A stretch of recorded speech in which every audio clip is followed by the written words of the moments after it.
बडनेरा शहरात अतिक्रमण हटवण्याची मोहीम पुन्हा एकदा जोमात सुरू झाली आहे। मनपाच्या पथकाने अतिक्रमणधारकांनी पुन्हा उभारलेले गाळे आणि तात्पुरती दुकाने हटवून कारवाई केली। परंतु अतिक्रमणधारकांचा आक्षेप असा आहे की आधी हॉकर्स झोन तयार करा, मग आमचं अतिक्रमण काढा। या मागणीमागे काय आहे नेमकं कारण आणि प्रशासन काय म्हणते आहे, बघूया आमचा हा रिपोर्ट। बडनेरा शहरातील जुनी वस्ती सिपना इंजिनिअरिंग कॉलेज जवळील गोडाऊन परिसर या भागात अतिक्रमण हटवल्यानंतर पुन्हा काही अतिक्रमणधारकांनी तात्पुरती दुकाने उभारली आहेत। याची माहिती मिळताच अतिक्रमण निर्मूलन पथकाने घटनास्थळी धडक देऊन कारवाई केली आहे। अतिक्रमणधारकांनी सिटी न्यूजशी बोलताना सांगितले की आमचं जगणं या छोट्या गाड्यांवर अवलंबून आहे। आमचं अतिक्रमण हटवत आहे तर पर्याय काय देत आहे। महानगरपालिकेचे आयुक्त सौम्या मॅडम शर्मा यांनी पहिले हॉकर्स मनपाचे तयार करावेत, नंतर फुटपाथवाल्यांना त्रास द्यावेत। असं तोडगोड करून काही फायद्याची गोष्ट नाही। स्मार्ट सिटी तुम्हाला बनवायची आहे तर आधी पहिले महानगरपालिकेचे हॉकर्स तयार करा, नंतर फुटपाथ हटवा। हे गोरगरिबावर अन्याय करून काही फायद्याची गोष्ट नाही आहे मॅडम। आधी पहिले हॉकर्स तयार करा ना मनपाचे, मग नंतर फुटपाथ हटवा ना। आम्ही हटायला स्वतः तयार आहे ना फुटपाथ। हॉकर झोन तयार झाला नाही तोपर्यंत आमच्या व्यवसायावर घाला का, या पार्श्वभूमीवर सिटी न्यूजने अतिक्रमण निर्मूलन विभाग प्रमुख श्याम चौरे यांच्याशी संपर्क साधला। त्यांनी स्पष्ट केलं आहे की हॉकर झोनबाबत निर्णय घेण्याचे अधिकार आयुक्तांकडे आहेत। आयुक्त सौम्या शर्मा चांडक या प्रकरणात कार्यरत असून योग्य त्या सूचना त्यांनी दिल्या आहेत। प्रमुख श्यामभाऊ चौरे ते सुद्धा आता ज्या एका इथले जो अतिक्रमणधारक होता त्यांनी जे प्रतिक्रिया व्यक्त केल्या त्या संदर्भात आपलं काय मत आहे? सबसे पहले सिटी न्यूज़ को मेरा बहुत बहुत धन्यवाद।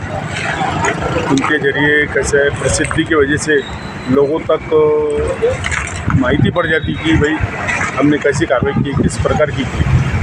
मैं बोलना चाहूँगा कि माननीय आयुक्त महोदय, मिशन फ्रीडम फुटपाथ, इसका मतलब होता है कि फुटपाथ पे कोई भी प्रकार का अतिक्रमण नहीं रहना चाहिए। वो हिसाब से हमने हमारी अमरावती बडनेरा पूरी पाची जोन के अंतर्गत कार्रवाई चालू है। और आज इसकी कार्रवाई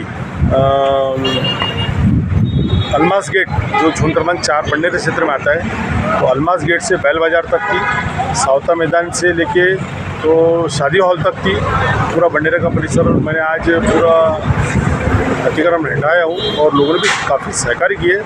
और ऐसा मेरा लोगों को मैं हमेशा बाइट देता तो ये बोलता हूँ कि अमरावती वासी हो या बडनेरा वासी हो, हमारे जो भी भाई है नागरिकगण, व्यवसायिक धारक उनसे मेरा ये बोलना है कि वो आगे आकर हमें अतिक्रमण के लिए सहयोग करे।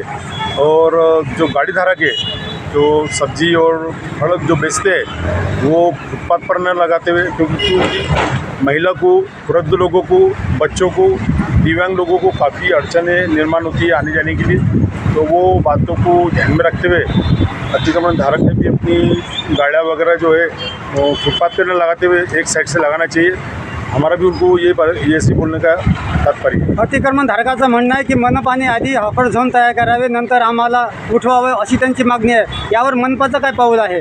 माननीय आयुक्त महोदय, इनके आदेश के हिसाब से अभी पिछली मीटिंग के अंदर ये प्रस्ताव निकला कि भाई हॉकर्स और नॉकर्स अपन को किस तरीके से देना चाहिए। तो अभी उसके ऊपर ही हमारा काम चल रहा है कि जहाँ जहाँ सब्जी विक्रेता और फल विक्रेता जो रोड पर बैठे, उनको किस प्रकार हम वो नियोजन करके संबंधित डिपार्टमेंट वगैरह सब हम इसका आपस में मीटिंग करेंगे और ये तय करेंगे कि अतिक्रमण जो अपन जो फल विक्रेता है और जो भी प्रकार के जो व्यवसायिक धारक है, उनको कहाँ पर उन्हें दुकान लगाना चाहिए, वैसे क्षेत्र में उनको दुकान लगाने के लिए नियोजन चालू है हॉकर्स करके। ही मोहीम सतत चालू रहेल की याचा खंड पडेल?